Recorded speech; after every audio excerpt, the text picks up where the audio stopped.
So, a very good morning to all our changemakers out there. Today's guest is a very interesting changemaker. He's actually helped a lot many be changemakers around that we know of and who've been on the show also. Great happiness and excitement. I introduce Mr. Jay. Thank you, Jay, for doing this. It's really an honor to have you on the show. No, not at all. Thank you for having me. Good morning. Hope everybody has a kickoff week to start off with. Thanks, Vamsi, for having me, and I really look forward to being of any assistance I can. Thank you. So we'll start from the beginning. I think from an electronics engineer getting into a CEO position, driving changemakers, driving startups, to now being a venture capitalist. Can you tell us about the journey? I mean, very different, very varied choices along the way. So Sure. Yeah. Absolutely, yeah. No, I in the late 90s, just like everybody else, the whole mantra was go west, young man, and I was no different. So after my engineering, I went to the US for my grad school, and my first foray into startups actually happened fairly serendipitously. So my master's thesis, eventually leading up to my PhD, which I didn't do, was a startup that got spun out from grad school and got bought out. And that's when I got a sense that, hey, listen, startups can be fun. I didn't make any money, but the experience was fantastic. And then I joined another young company in Boston, which eventually went through an M&A transaction, a company called Brooktrout.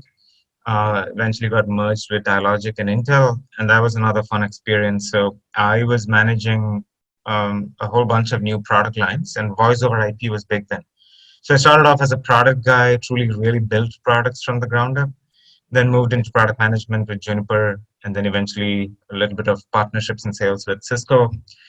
And then I moved back to India and started my own startup, a company called Radifinity, which the Birlas acquired in 2010-11, and that was a fun experience. That was the first time I actually worked in India for a big corporate. And obviously it had pluses and minuses, just like any other journey. And then I had another startup which failed. I think we were too early for our times. We had issues with our investors.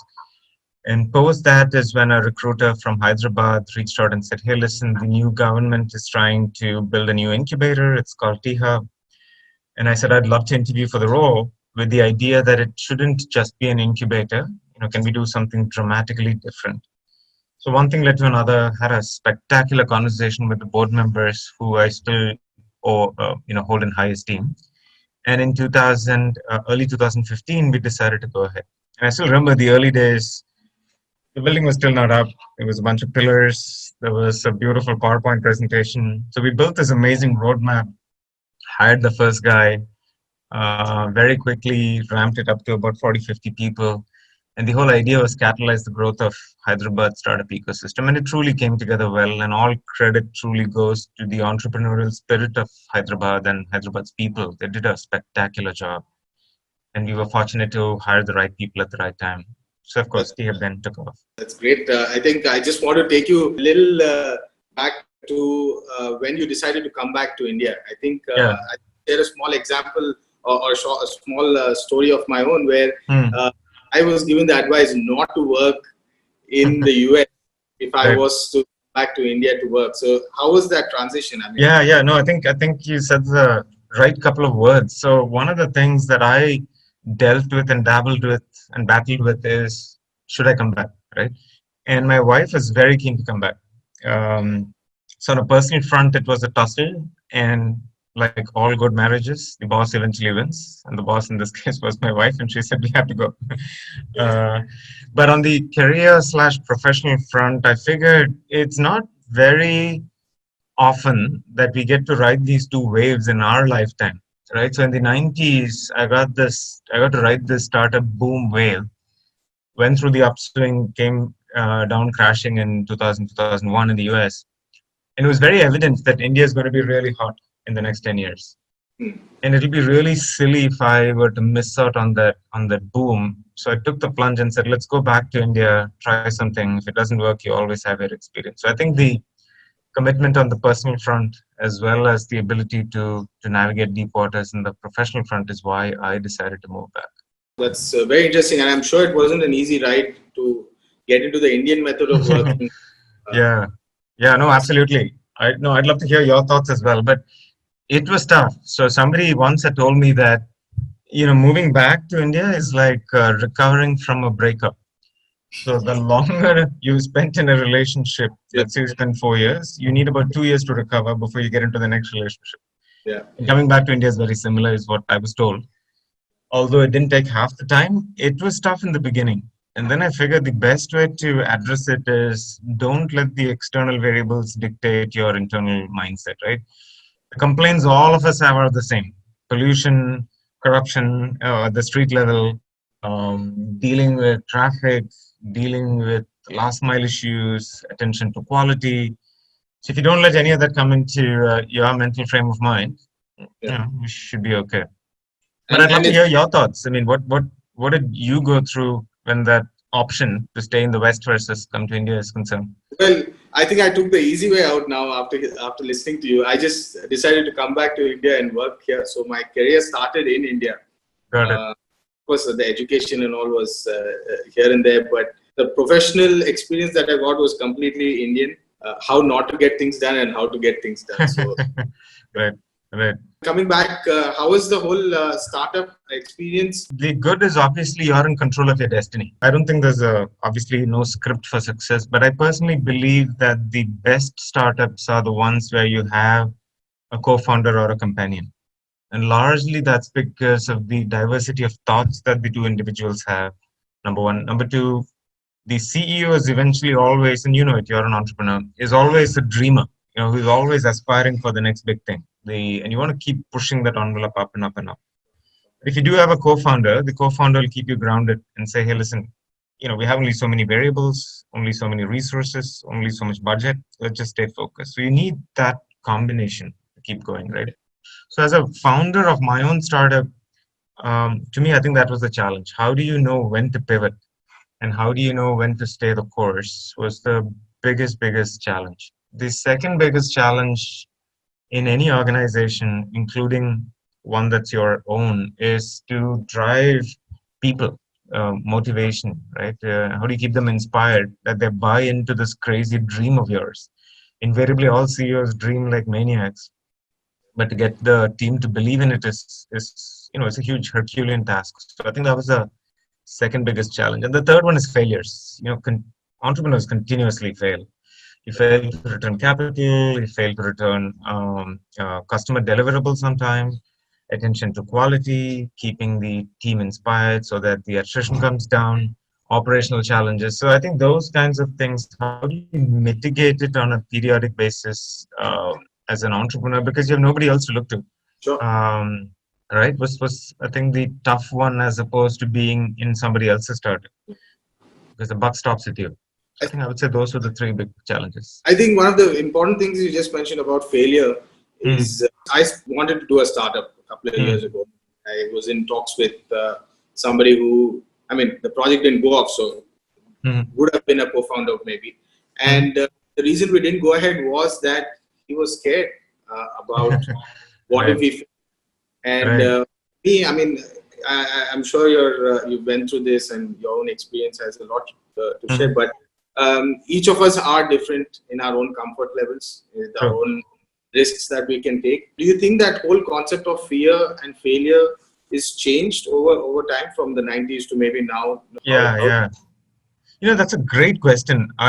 While I don't have the necessary data to support the fact, I think that's very true. I think we live in a world where people are beginning to understand that the future of work is all about not showing up from 9 to 5, but wanting to do things that I'm interested in. 4 hours doing X, 4 hours doing Y, and another 4 hours doing Z, right?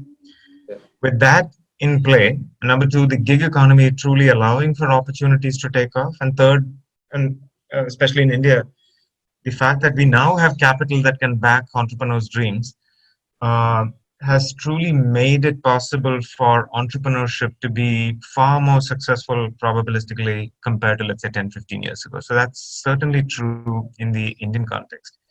I think from another perspective, from the demand side, there are so many challenges that need to be solved. And if you look at entrepreneurs in India building products, they're very fundamentally different from what the West is building.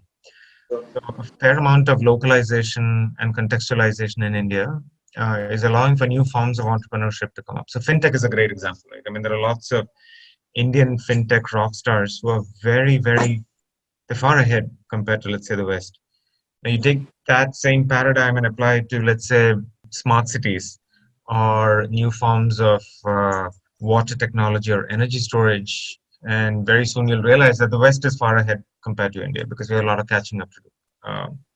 But I think, yeah, the sum and substance is that entrepreneurship is far more favorably looked upon nowadays compared to what it was, especially first generation entrepreneurship. That's very interesting. Actually, I had that as one of my questions, but we'll definitely get into it right now. Is what's the difference between the Indian ecosystem and the rest of the world, right? I mean, we are seeing a lot of developments happening within our own country, but at the same time, like you said, maybe individual pockets where the West is known for. So, do you think the time of India is now, and the startups, the Western developments are slowing down, or I think it's just different focal areas for different markets, right? So if you look at entrepreneurship in the US, they don't necessarily care about India as a market, while it sounds big from the outside. So that's point number one. And I think therefore local ecosystems have their own local challenges, and entrepreneurs are beginning to tackle things that are locally important.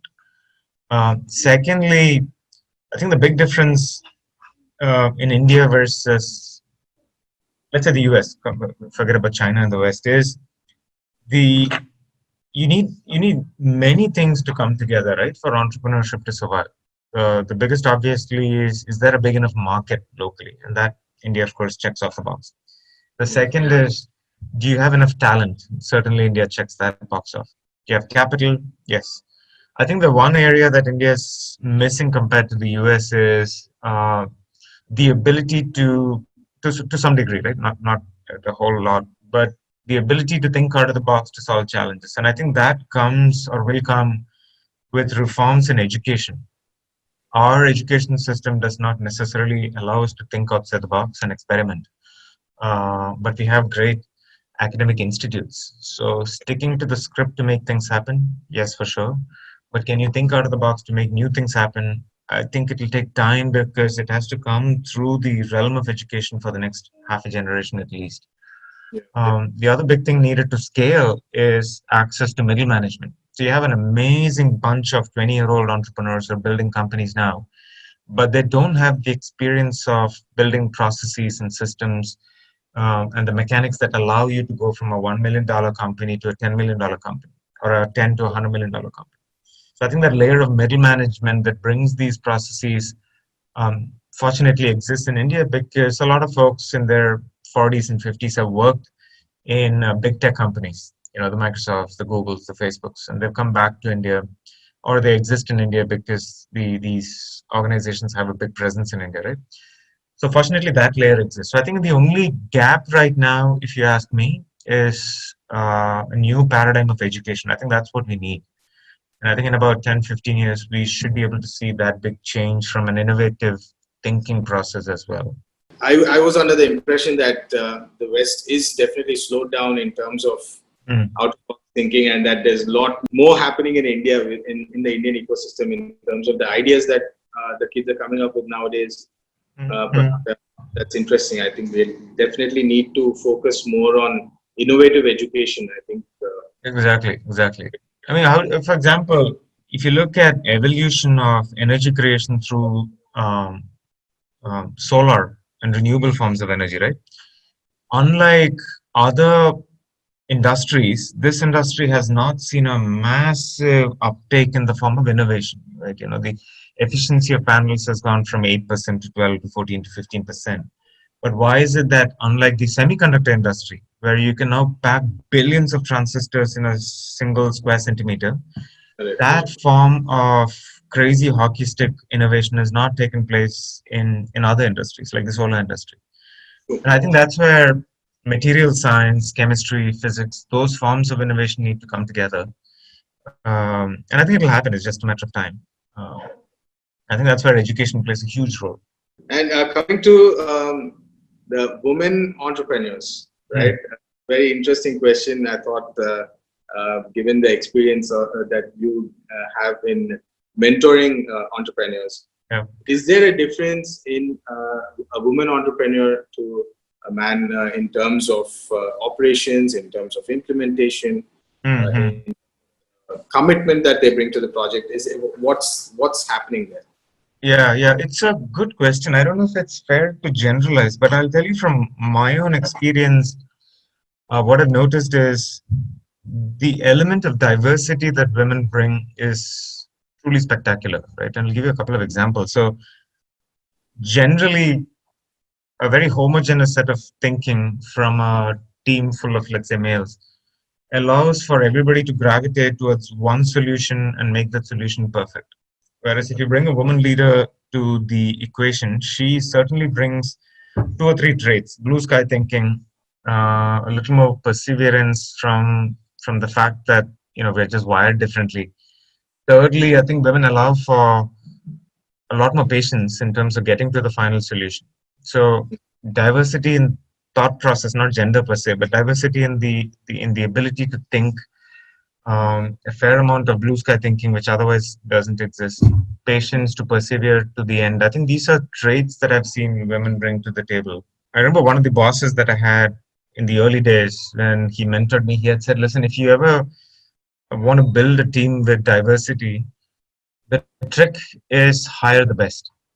Once you focus on hiring the best, you'll end up building diversity. And true to that statement, even at organizations like T-Hub or my own startups, we ended up having well north of 30-40% women employees, generally because they did better during the hiring process and they stayed, and they did bring that element of toning down the aggressiveness, focusing more on patience, focusing more on the long-term vision. So with those traits in mind, I would say, as opposed to focusing on women entrepreneurs per se, get more women into the organization and bring that element of diversity is what I would focus on. And of course, a lot of women entrepreneurs are rock stars. I'm not sure if that's primarily because they're women to begin with, but in general, having more women to the team certainly makes life for a male entrepreneur easy. I know that for sure. I come from a manufacturing background. In manufacturing, we try our best to get as much, and we've managed to be around 25 to 30% in between that range, which is, I still get a lot of flack for it from my mom and my wife and all, but in the manufacturing segment, we definitely need more, different perspectives. Absolutely. And that's a high number, right? By manufacturing the industry in India, that's certainly high, yeah. What about the whole T-Hub experience? I think that is something I'm sure you get asked a lot, but for me, just to give a little perspective about how the Hyderabad startup kicked off was T-Hub. I think that thing remarkable in what you created at that time in the terms of saying Hyderabad is going to be the next startup hub. In its own way, T-Hub has created so many brilliant startups. I think the internationally to Hyderabad was through T-Hub. So how was that whole experience? It was it was one of the best experiences I've had in my career, right? I think two things that come to mind is how do you really, really, really dream big and then have a bunch of people who believe in the dream and really work hard towards the team. And I don't just mean the T-Hub team, but the entrepreneurs of Hyderabad. But to go back to your question, the experience when we originally started, and I had the luxury of Srinivas, who was the CEO of T-Hub at the time, who had already sprouted the seeds. We had the luxury of the IT minister, Mr. KTR, who was a true visionary, and he still is. The board, primarily led by people like Mr. BVR, Jayesh Ranjan, the IT secretary. So we had, I had the luxury of all these phenomenal people who are all not just phenomenal dreamers, but thorough professionals, right? And bring that combination to the table, it's only for you to screw it up. so I figured, okay, I'm going to work with these folks and make it successful. And the idea was not just focus on an incubator, but to focus on how do you bring these amazing corporate programs, allow for massive amounts of diversity in terms of startups from other cities, other countries to participate, and work in a way that the government and entrepreneurs can go hand in hand. Just by definition, entrepreneurs are very, very risk-taking. and governments should not be taking risk because it's public money. So by definition, these two don't go hand in hand. They're kind of like parallel tracks of the railway. Now, I think the way we cracked it was one, financial independence such that the government is not bogged down, the state government is not bogged down to keep paying T-Hub as an organization, and the ability to not have the government underwrite it and have financial freedom to generate your own revenue also demonstrated to these startups that, hey, listen, we are building our own company here. It's not for profit, but there is a way to do it. But at the end of it all, I think the credit should go to the city of Hyderabad and its people. Yeah, absolutely. I mean, the entrepreneurial spirit of this city is just remarkable, right? I've lived in Bangalore, in the Valley, and in Boston, and the one thing I think this city truly stands out for is, of course, its warmth on a personal front, and on the professional front, there's an amazing layer of business-minded folk. Even your own example, right? And then you have the next generation of the youth coming up who have that mindset of business, but they want to do something different. They want to embrace technology. They want to explore science. They want to look at how can I further my own business. That in itself creates this amazing wave of entrepreneurship. And you throw in good institutes like IIIT, IIT, ISB, etc. It's bound to be successful. So I think the denominator of all these ingredients being ready to be baked truly allowed for T-Hub to succeed. So I think credit should really go where it's due, and I think it's the people. It truly is the people. That's very nice to get that thought. And was it difficult to work with the government? I mean, normally it's always a daunting task. Is what the experience normally is. How is it for you? Yeah, the answer is yes. It's very challenging, but the beauty is I've realized that when you deal with governments, the visionary at the top is exactly that. He's a visionary, right? You look at people like Jayesh and KTR, they're truly remarkable people who want change. They're change makers, right? And this is not a dig at individuals, but the machinery in between has been institutionalized by so many years of bureaucratic thinking that they will not think outside the box. For example, if a paper gets approved at the top, it still doesn't mean it's done, right? It has to go through all these desks of approval. One guy in the middle can ask a question, it goes right back to the top, or it takes off into another department. And by the time it's all done, the paperwork comes to you, you kick off a project. You still need to go back and say, hey, listen, did I adhere to everything? Did I stick to everything? That becomes really, really challenging. So I think it's just the years of bureaucratic institutionalization, both at the center as well as at the state, and people in the middle who, they want to do their job and they don't want to stay away from the script, otherwise they'll get pulled up. I think that's a challenge. But fortunately, I think in Telangana, I've been, at least the role that I've played, I've been very, very fortunate to deal with people like Jayesh who literally pick up the phone and say, hey, get this done. Or people like ATR who are very willing to push the boundary to the next level.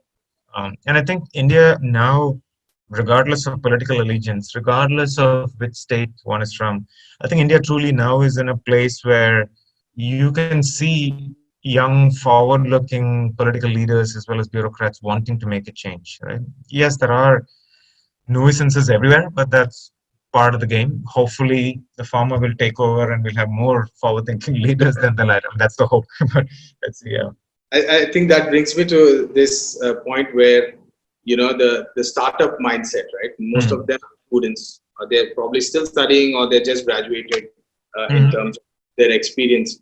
How was it guiding such to become entrepreneurs? Was there a lot of that you had to put in to make these, entrepreneurial journey or the spirit to be imbibed in them? How was that experience? Yeah, it's, in itself, it's a journey, right? Most entrepreneurs very quickly discover that there is, first of all, no script.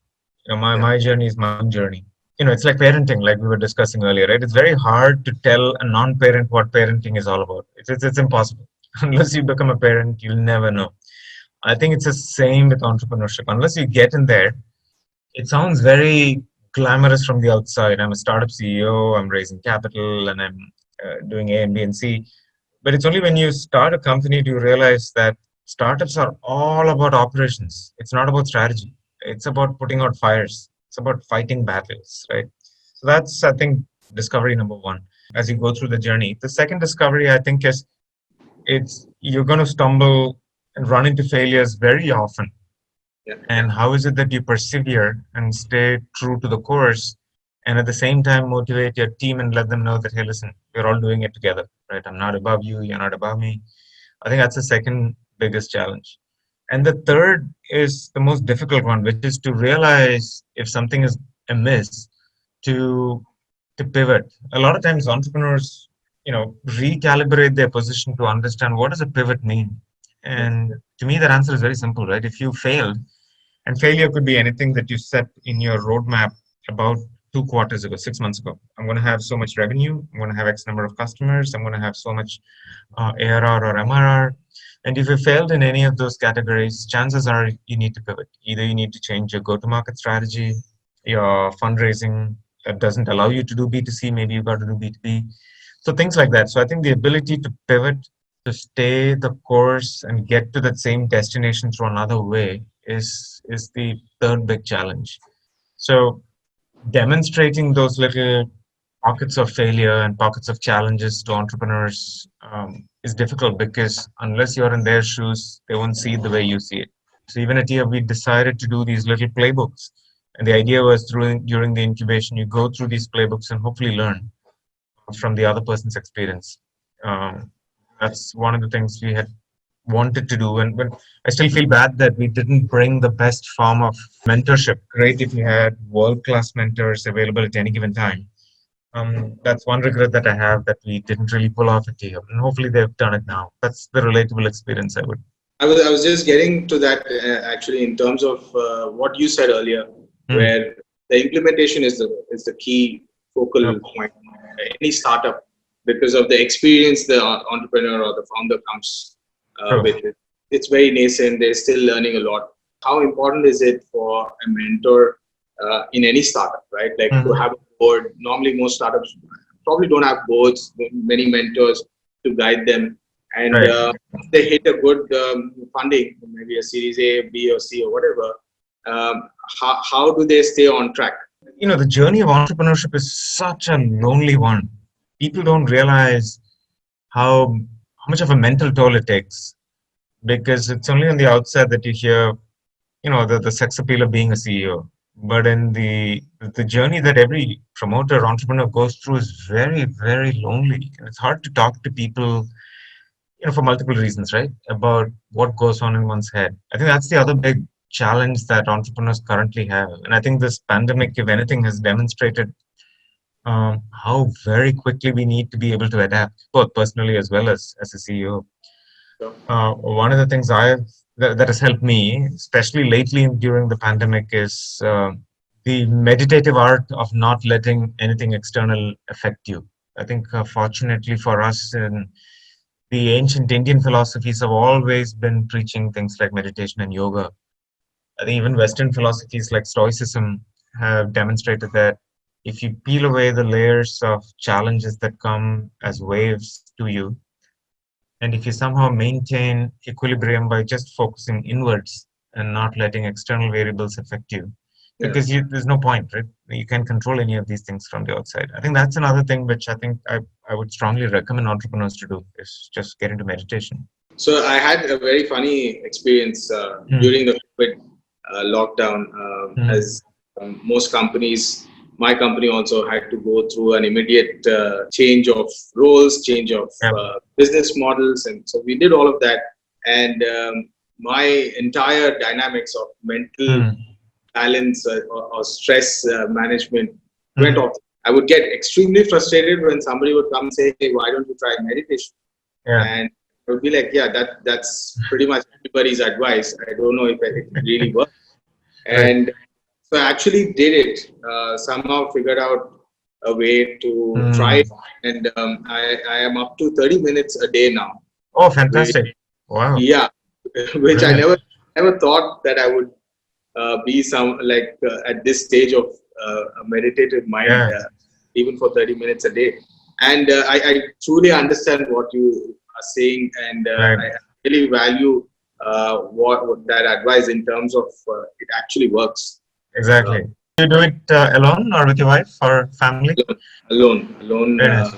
And talking about family, we actually started an affirmation ritual at the end of the day. So before we go to bed, all of the kids, so I stay in a family, so all of the kids, my parents, and my siblings, we all actually do affirmations in terms of saying I'm healthy, I'm nice.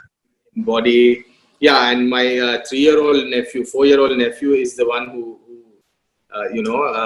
moderates that session. He's that's the one. Beautiful. Is this an outcome of the lockdown, the pandemic, or you guys did this before also? After the lockdown started, because of all the negative news that was going on everywhere. So we thought, how can we bring some positivity into our lives? That's absolutely beautiful. That's a great story. That's fantastic. Yeah, that was something that is really working and changing, and also reading. And read that you're an avid reader as well. I would definitely like to know more about how that would help entrepreneurs to really focus. What you said is absolutely true. We're all alone in the journey. And I think the best advice we can get is through books, because we don't like to take advice either. Maybe. Right. No, I agree with you. I think the beauty of reading, unlike short format content consumption through video, is that you get such a different perspective, right? So you got to go through the whole journey to figure out what is this guy saying. That has definitely helped me in all these years, and if anything, the pandemic allowed me to read more. I'll give an example. So one of the lines that I read very recently, and it just blew me away, was a line by Confucius, and he said, "Everybody leads two lives. The first life ends the day you realize you have only one." Yeah. Which is so deep. It only comes with age, right? I think that saying is lost on, and if you have that discussion with a teenager, you probably won't get it. But so then I picked up philosophy, and I said, okay, let me read up about philosophy, and that's when I discovered Indian philosophy, and I was just blown away by it. For example, the concept of Advaita Vedanta, and I didn't know anything about Hinduism until I picked up this book, is so close to quantum mechanics and the dual theory of the existence of, the particle function and the wave function. Okay. And there's a line in the Vedanta that says, or in the Upanishad, that says, listen, you can question the existence of God or not. You can question the existence of deterministic absolute things around you or not. But what you cannot question, and is the eternal truth, is that you exist, right? So the only question you should actually be asking is, why do you exist? Why do I exist? Yeah. Right? And that was the preamble to Advaita Vedanta. And I thought, man, these guys, 6,000 years ago, if they asked such questions, there's got to be a lot of information in the Upanishads and the Vedanta. So that's what I've been reading. I've been reading the books on Advaita Vedanta and Shankaracharya's top 10 Upanishads that he picked up and made commentaries on. And I think there's a lot for entrepreneurs to learn from the Upanishads. I haven't read many other books, but the Upanishads for sure gives you frameworks that allow you to answer the most difficult existential questions. Why am I here? What are the 4 things I should question if I were to take this decision or this decision? Things like, I don't want to get too abstract, but things like Purushartha, which is there in the Upanishads, that tells you what is right and what is wrong. It's very, very clear.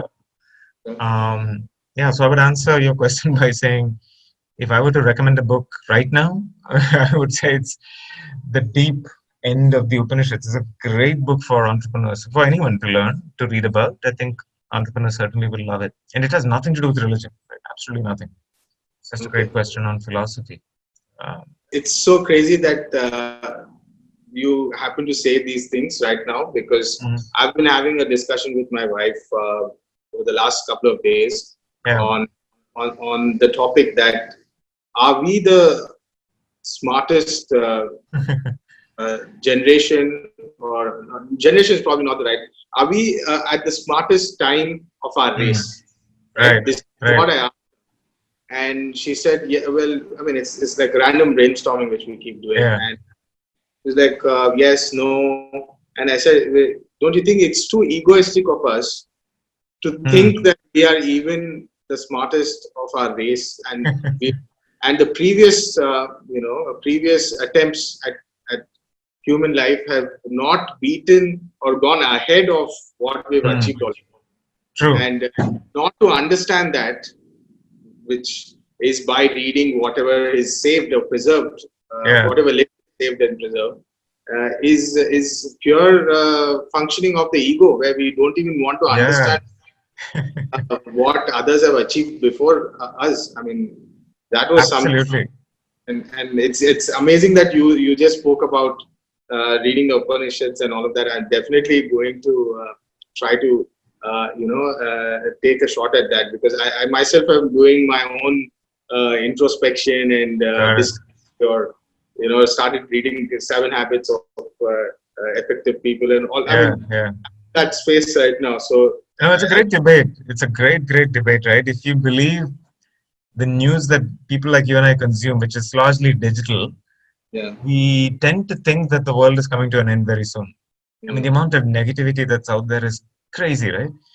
Race-related stuff, gender-related stuff, the entire movement around the aftermath of Me Too. Is it going to change the world? The virus, social issues, nationalism, global politics. It just sounds like, man, what have we done? Climate change. But at the same time, I think it's these machines that give us the news that they believe we should read, largely driven by AI algorithms, which in turn is driven by using our specific personal data, is so flawed, right? We actually live in the most peaceful times of humanity. I mean, till about 100 years ago, we were fighting as a community for survival and to keep our community safe and for food and things like that. Now the problems we have are very different. We talk about problems. We don't really get into survival mode. Hopefully we don't. But I think it's the most peaceful times, and you're absolutely right. I think our scientific innovation has allowed our ego to take a step ahead of who we truly are. And we believe that, okay, interplanetary travel is going to get us out of this mess, which might be true. But I think it's very, very suboptimally required that we stay grounded and understand intrinsically who are we, why are we here, right? So moving on to your venture capital role right now, so how is that, seen all the different versions of before presenting to the venture capital team? So you're in that front. So how is it being on the other side now? That's the right word. It's the other side. I think good and bad. The reason I wanted to dabble in the fund is also to make sure that we invest in new forms of technology that are good for humanity, right? Which is very different, or maybe a little bit different from some of the other paradigms of venture capital. And we've done that to a large degree. I think the bad news, a challenge, I would say, not bad news, is quite like the startups and every other organization that's struggling given the times that we're in now, specifically the pandemic. Our capital raise has been challenging. The second thing that I've noticed is if you're an entrepreneur, you're fairly in control of the situation. And you know the direction that you want to take your company in. You can motivate your team to a large degree and tell them, listen, we are doing this or that, and we want to change course. In the venture capital world, you really are not in control. Your entrepreneurs control your destiny to a large degree. So that's one aspect. The other aspect, which is the challenge, is do you stay true to the course of your investors in making sure you return money? Or do you stay true to the course of helping these entrepreneurs, because they always will need help? Sometimes both these areas converge, sometimes they don't. I think that's the other challenge. As a first-time VC, I tend to focus on helping the entrepreneurs because I've been through that journey. I've never been through the other journey.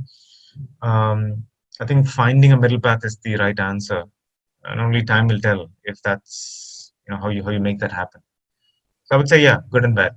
The VC circle has a little negative connotation to it in terms of what happened, what the pressures that they put on entrepreneurs. Or if you take a look at the Cafe Coffee Day story, right? I know the VC guys got a lot of flack. I mean, they got torn apart in the media. People started blaming them. What's your take on an episode like that? So I think in general, the VC community gets a lot of flack, both from entrepreneurs as well as from external sources, right? And a lot of it has to do with the fact that ultimately the check is written to probably 3 to 4% of people that pitch to the VCs. The rest of the 95, 97%, they don't get to raise capital. And I think because of that, there's a lot of negativity around, are these guys attuned to deploying capital? I think the second big issue in India, especially early stage entrepreneurship, is that most venture capitalists out there are not ex-entrepreneurs. They have not necessarily built a company to be able to come and give advice to entrepreneurs, which I've experienced personally multiple times, right? I think that's a big dearth and a challenge that certainly exists in India. In the West, I think it's a little less so because a lot of the VCs are people who have tremendous entrepreneurial experience. Specific to the coffee day example, I think, again, this goes back to what we were discussing earlier, which is the journey of entrepreneurship is so lonely that people find it really hard to have a conversation if you're a CEO. Who do you go to, right? And this, I think, is also attributable to another question that you had asked, Vamsi, which is, I think women entrepreneurs are much better off dealing with these kinds of issues because they talk. At least, I don't know if it's fair to generalize, but I've certainly seen women entrepreneurs hash it out by talking, whereas male entrepreneurs, including me, problems that I faced with others, either because I'm driven by my own ego that I should solve it myself, or because I don't feel that there are others who'll solve it. So I think in the coffee day example, that might have been the case, while I don't know the details. So the external pressures might have driven Siddharth to do what he did. But it's certainly a case where Indian entrepreneurs don't necessarily see eye to eye with the VC ecosystem as a large. That's certainly true. So my last question for the day, I know I've taken a lot of your time, but what is the advice for people trying to create an impact, trying to bring about change post this whole COVID situation? Definitely shook up most people, I'm sure. So forward, what do you think would be a good way to go? Yeah, it's maybe the combination of all these things, right? So one is certainly perseverance. If you're an entrepreneur, you signed up for this journey and just persevere. It doesn't mean that you need to do what you started off doing, because a lot of times all of us change the course a bit here and there. But I think lesson number one should be perseverance. The lesson that I've taken from the pandemic is very similar to the findings that you have, which is the element of humility. I think it teaches, at least the pandemic taught me a few things, right? What are things that we should hold dear has truly changed in my perspective. I think health, family, ultimately, these are the things that you hold close. And that has really taken precedence over burning the midnight oil for the company that you're building.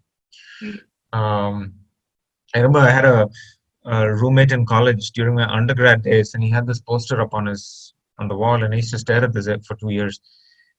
It said, "The beauty of winning a rat race at the end of the day is that you're still a rat."